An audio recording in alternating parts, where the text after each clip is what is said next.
Hello అండి. గులాబ్ జామున్ ఎలా prepare చేసుకోవాలో మనం చూద్దాం ఇవాళ.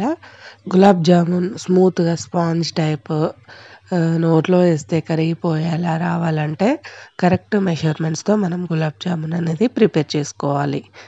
ఫస్ట్ మనం దీంట్లోకి పచ్చికోవా యూజ్ చేస్తున్నాము. రెడీమేడ్ పౌడర్ కాకుండా ఈ పచ్చికోవా అనేది స్వీట్ షాప్‌లో ఆర్ మిల్క్ పార్లర్‌లో దొరుకుతుంది. నేనైతే ఇక్కడ 400 గ్రామ్స్ కోవా తీసుకున్నాను పచ్చి కోవా. దాంట్లోకి 200 గ్రామ్స్ ఆఫ్ మైదా యాడ్ చేసుకున్నాను. తర్వాత 100 గ్రామ్స్ ఆఫ్ మిల్క్ పౌడర్, అలాగే 2 స్పూన్స్ కార్న్ ఫ్లోర్. ఇది కార్న్ ఫ్లోర్ అండి.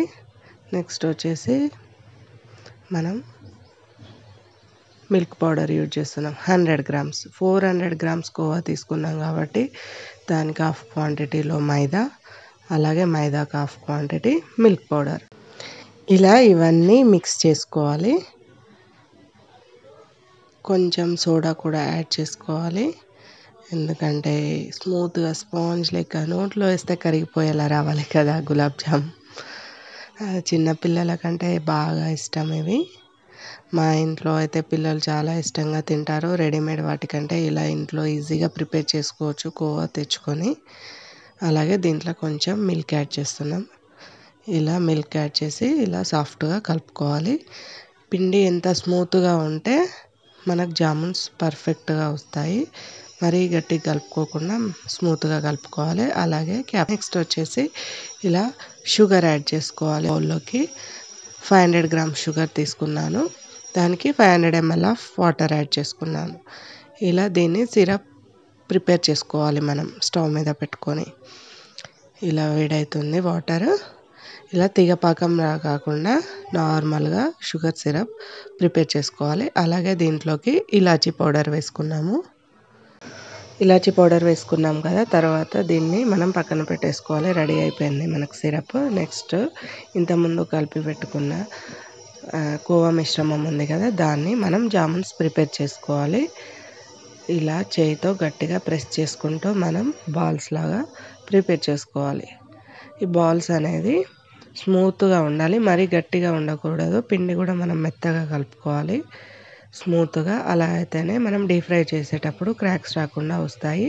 అలాగే సిరప్లో వేసినా కూడా క్రాక్స్ లేకుండా చాలా బాగా వస్తాయి. ఇగో ఇలా మనం కడాయి పెట్టుకొని ఆయిల్ వేసుకొని డీప్ ఫ్రై చేసుకుంటున్నాం. ఇలా డీప్ ఫ్రై చేశాక కొంచెం స్టవ్ సిమ్లో పెట్టుకొని మనం డీప్ ఫ్రై చేసుకోవాలి. ఎందుకంటే లోపల కూడా ఉడకాలి కదా. ఇలా కలర్ వచ్చేస్తున్నాయి కదా, లైట్ బ్రౌన్ కలర్ వచ్చే వరకు మనం డీప్ ఫ్రై చేసుకోవాలి. అలాగే ప్లేట్లోకి పక్కకు పెట్టుకున్నాం. ఇలా జామున్స్ ప్రిపేర్ అయిపోయాయి. చూడండి చాలా బాగా వచ్చాయి కదా. తర్వాత మనం వీటిని సిరప్లో వేసుకోవాలి. ఈ సిరప్లో ఒక్కొక్కటిగా వేసుకుంటూ ఈ సిరప్ కాగానే వెంబటే మనం ఇంతకుముందు మనం డీప్ ఫ్రై చేసుకున్న జామున్స్ ఇలా అన్నీ వేసుకుంటూ ఉండాలి. ఇలా వేసుకొని 2 hours తర్వాత మనం సర్వింగ్ బౌల్లోకి తీసుకొని తింటుంటే చాలా బాగుంటాయి.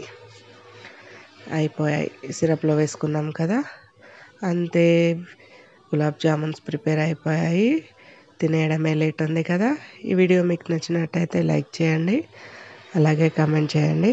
చాలా బాగా వచ్చాయి కదా గులాబ్ జామున్స్. ఇంతకుముందు ఈ కోవాతో నేను కోవా గజ్జలు కూడా ప్రిపేర్ చేశాను. ఆ వీడియో కూడా మీరు తప్పక చూడండి.